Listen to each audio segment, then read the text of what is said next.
शहरी वक्त के मुताबिक रात के 9 बज चुके हैं। पहले अहम खबरों का खुलासा। वज़ीर आज़म जनाब मोहम्मद खान जुनैदी ने कहा है कि भारत के एटमी आबदोज़ें हासिल करने से इलाके में ताकत में अदम तवाज़ुन बढ़ गया है। और अब खबरों की तफसील। वज़ीर आज़म जनाब मोहम्मद खान जुनैदी ने भारत की तरफ से एटमी आबदोज़ों के उसूल पर गहरी तशवीश का इजहार किया है और आलमी बिरादरी को खबरदार किया है कि इस इलाके में एटमी हथियार। एक वक्त था जब सरकारी टीवी पर खातून एंकर सर पर दुपट्टा ओढ़े और मुहज़्ज़ब लहजा अपनाते हुए खबरनामा पढ़ा करती थीं और ख़ानदान के तमाम अफराद टीवी स्क्रीन पर नज़रें जमाए खबरें सुन रहे होते थे। ताहम फिर वक्त बदलता गया और ख़बरें पढ़ने के अंदाज में भी जिद्दत आ गई। रेटिंग की दौड़ और फैशन के नित नए अंदाज ने खबरनामे का असल हुस्न छीन लिया। लेकिन आज भी लोग पीटीवी की मारूफ न्यूज़ एंकर इशरत फातिमा की खबरों को याद करते हैं। 23 मार्च को 70 और 80 की दहाई से लेकर अब तक पाकिस्तान टेलीविज़न का चेहरा मानने वाली मारूफ न्यूज़ एंकर इशरत फातिमा को यौम पाकिस्तान की तकरीब में ऐवान सदर में तमग़ा हुस्न कारकर्दगी दिया गया। अमीरुल्लाह चौधरी के मुताबिक मुल्ज़िम नवाज शरीफ ने हुक्म दिया था कि परवाज़ PK 805 को, जिसमें चीफ ऑफ आर्मी स्टाफ समेत 198 मुसाफिर सवार थे, पाकिस्तान में किसी जगह न उतरने दिया जाए। 90 और 80 की दहाई के पीटीवी न्यूज़ एंकर्स पाकिस्तानी नशरियाती तारीख का एक सुनहरी दौर समझा जाता था। उस वक्त पीटीवी वाहिद कौमी टीवी चैनल था जिसकी खबरों ने लोगों की ज़िंदगी का एक लाजमी हिस्सा बना रखा था। पीटीवी के न्यूज़ एंकर ने अपनी मुनफरद शख्सियत, खबरों की पेशकश के अंदाज और बावकार लबो लहजे की वजह से अवाम के दिलों में एक ख़ास मुकाम बनाया। उस दौर में शाम 7 बजे की खबरों का इंतज़ार हर घर में किया जाता था। पीटीवी के न्यूज़ बुलेटिन का बाकायदा शेड्यूल था और लोग अहम खबरों के लिए एंकर्स की तरफ दी गई मालूमात पर इन्हिसार करते थे।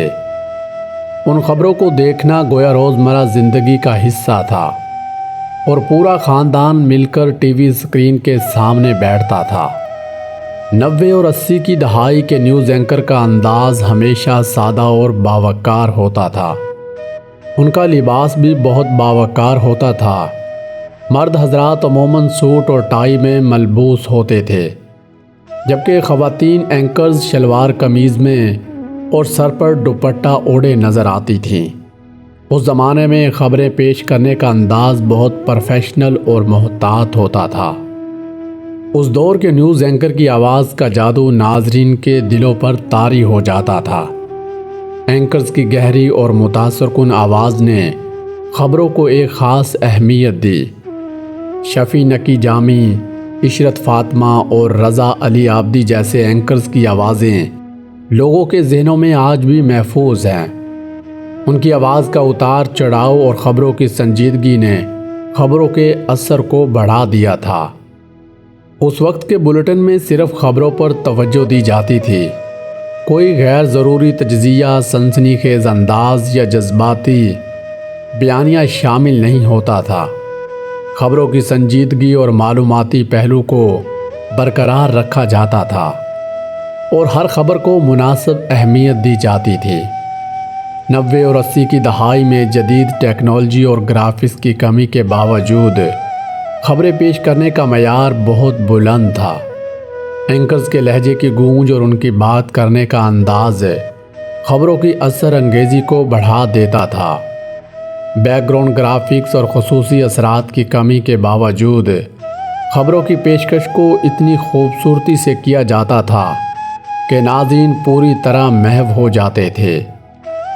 90 और 80 की दहाई के पीटीवी न्यूज़ एंकर्स के साथ लोगों का एक जज्बाती ताल्लुक़ था। उनकी पर्सनैलिटी और अंदाज़ को लोग घर के फ़र्द की तरह मानते थे। उनकी ख़बरें पेश करने का अंदाज़ नाजरीन को तसल्ली देता था कि जो कुछ कहा जा रहा है वो सच है और दुरुस्त मालूमात फराहम की जा रही हैं। ये एंकर्स ना सिर्फ ख़बरों को पेश करते थे बल्कि मुल्की और बैन अल-अक़वामी हालात पर लोगों की नुक्ता नज़र को भी तश्कील देते थे।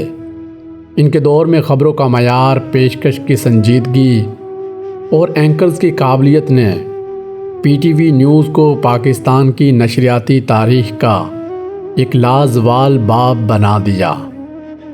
वो दौर एक सुनहरा दौर था, मगर आज के न्यूज़ एंकर का हाल हमारी आंखों के सामने है। ना तो ख़वातीन ने सर पर दुपट्टा लिया होता है और जो लिबास उन्होंने पहना होता है वो इतना बारीक होता है कि ख़ानदान के सभी अफराद मिलकर ख़बरें नहीं सुन सकते। अपनी ख़बरों को सनसनीखेज़ बनाने के लिए हर तरह का प्रोपेगेंडा किया जाता है। हमें यही मालूम नहीं होता कि कौन से चैनल ने कौन सी खबर सच और झूठ में पेश की है, मगर वो दौर एक सुनहरा दौर था जिसे मोहब्बतों का दौर भी कहा जाता है। नाज़रीन, अगर आपको हमारी ये वीडियो पसंद आई हो तो वीडियो को लाइक और हमारे चैनल को सब्सक्राइब ज़रूर कीजिएगा।